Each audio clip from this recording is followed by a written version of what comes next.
तो सांग मैंने पूर्व भिडियो मुझे कही आम कोणार्क बाहरी आम बनभोजी बाहरचु तो रामचंडी पाखे गोटे सुंदर प्लेस आम बनभोजर आयोजन करूँ से पहुंची आम बुलाबुली करूँ जेहेतु समुद्र बहुत पाखे तो पवन भी बहुत बढ़िया होता एमती खरार एमती पवन ही दरकार खरा वर्ष हम छुआ मान तो रज तो सांग मैंने जेहतु बहुत खरा हो तो पाटी केवल ठंडा जिन ही आम भोजर सब प्रिपेरेसन चलता समस्त निज निज कम लगी पड़ते रोषे सरला समस्त बस खाई देलु समस्त खाई सारा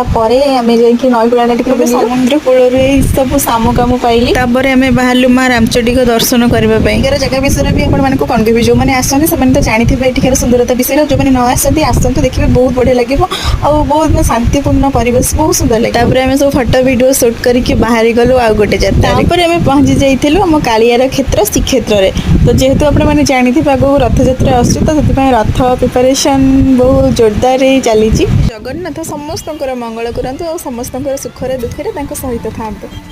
तो वीडियो को लाइक कमेंट